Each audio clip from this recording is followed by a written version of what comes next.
Happy Friday, everyone. May the love of Venus and that planet's energy shine in your life today. So, I got this message that I'm only going to post on my YouTube page. Don't let someone squash your gift and your talent. And if someone is attempting to squash your gift and your talent, it's normally because they want to be in a position of power. And it doesn't matter if they're within the church, outside of the church, within your family, outside of your family, within the workspace, outside of your workspace. Because most people try to squash what they don't understand or what they can't control. Right? One of those two. Now, a lot of people in and out of the church try to put down people who have gifts. And they do this by using the Bible. And it's even people who don't even go to the church, right? They don't even go to church and they use the Bible. Now, I've been reading the Bible back and forth from cover to cover since I was a kid. I've been having dreams and visions since I was a kid. I can hear people's conversations and they're not even in the room with me. It's called clairaudience. And then if somebody asks me a question, I can hear the answer because I can hear the conversation. All kinds of gifts, right? All my life. And I'm going to give you a couple things to let you know that people try to either control, they're trying to put it down because they want to control it or they don't understand it.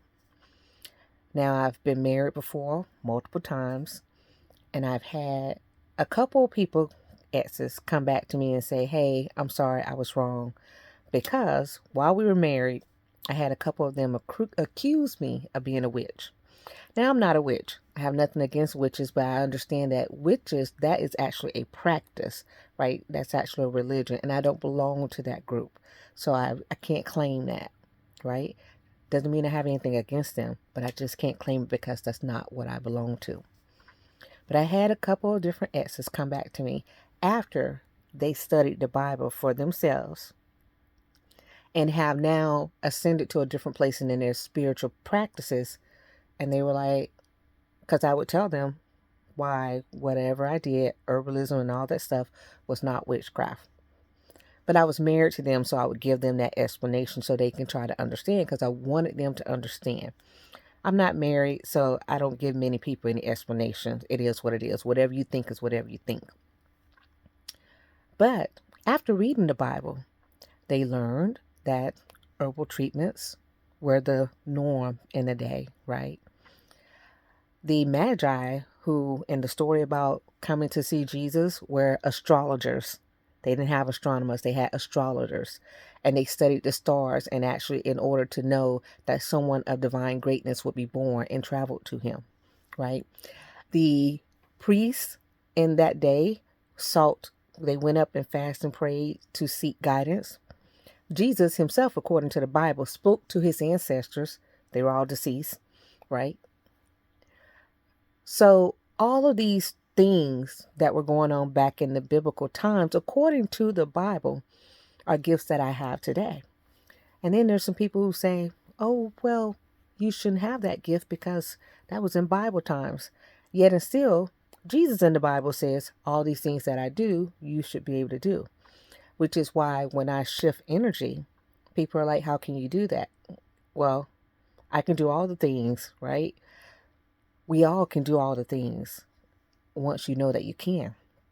But most people want to control, so they want to ignore or gloss over those pieces of the Bible. They want to say, nah, it says you shouldn't be divining, they want to throw things in there. But then I know that the King James Bible is not the Ethiopian Bible. Shout out to my Ethiopian family. The King James Bible was doctored up, and the King James Bible is written by a man who was an open homosexual who also wrote a book about demonology, and only wrote the book of Christianity in order to further his agenda and becoming wealthy, which is also why he got married. All of this is free. Google. You can look it up yourself. You don't have to believe me. You don't have to trust me. All that I'm saying to you, you can look up, you can do the research, because I know there's people who are going to want to argue. Do your research, right? And then you'll be like my exes and come back and be like, you was right. I didn't even know that, right? Because I'm not telling you something just to make you feel good. I'm giving you this information for your edification, because just because you don't believe what someone else is doing or what they're doing, don't put your mouth on it. Say you don't understand and say you need to do more research. And I have said that about people in their particular practices. I don't understand. I don't understand why you got to cut the neck of the chicken. I don't understand why you got to sacrifice the chicken. But that's somebody's faith and somebody's religion, their spirituality, their belief. I don't put my mouth on it because I don't know and I don't understand, and it's not mine.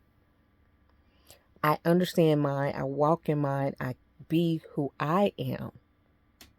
When you find other people putting you down in what you do and who you are, there's something inherently wrong with them.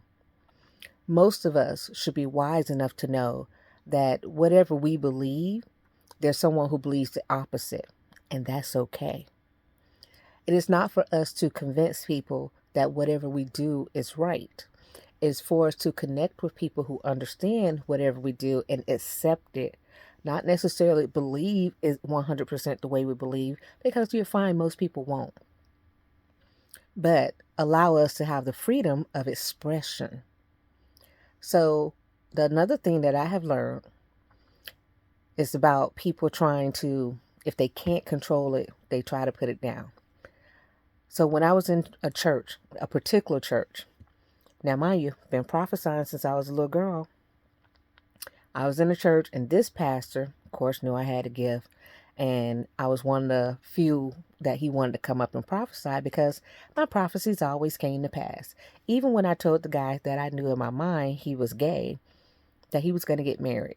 And he's like, no, no, no, not me, not me. Guess what? He got married. Anyway, so one day, one of the things that was kind of the starting of me like, nah, this isn't going to work for me as far as being a part of that church is, this pastor had the audacity to say that he activated the gift of prophecy in me. You can't activate something you didn't give me. You can't activate something that I've been using my entire life.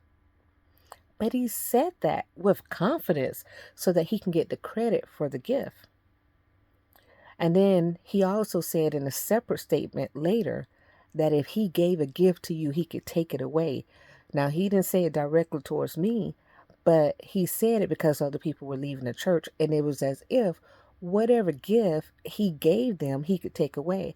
And understanding your gift does not come from a person, a man, so they can't take it away. Man, woman, dog, child, cat, whatever you want to call it. So if you have a gift, leaving the church is not going to erode the gift. It's not going to take the gift away. Now, you can make your gift become less effective, and that is by your lifestyle, right? Because when you cloud your mind with different things, then you're not able to clearly hear. Okay? So that was a person who was trying to have a measure of control over people who have gifts. And I'm going to tell you, I tell people all the time, the person I know with the absolute best discernment is my sister. And she has that discernment whether she goes to church or whether she doesn't go to church. And as a matter of fact, sometimes she's gone to church and left church because she's like, he ain't right. And later on, something happened, you find out that person isn't right. And not just right meaning, we all do things, but sometimes some stuff I can't sit up under, you sleeping with everybody in the church. No, I can't have that energy around me, Now, again, she had that gift all her life. She has that gift now. She will always have that gift. Can't be taken away from her. Whether she uses it in whatever manner she uses it, cannot be taken away. That's why when people want to talk about a person who was a prophet or prophetess in the church, and now they are a psychic or something else, they're like, oh, that's not real. Well, was it real when they were a prophet or a prophetess in the church? Was it real when they were aligning with the God that you serve or in the way that you serve? Right? Because they're not in your church, does that mean that they're no longer believing in the higher power, in the source? And now that's up for you individuals to decide, right? Because we are all on a journey, and what we know, if we really seek out knowledge, changes, right? And that's okay. All of what I'm saying is to remind you, don't let someone else tell you who you are and what gifts you have. Don't allow their insecurities, their judgment to be the reason that you don't walk in your calling, that you don't step forth and use the gift that you have appropriately. And I do believe that gifts and callings are for edification.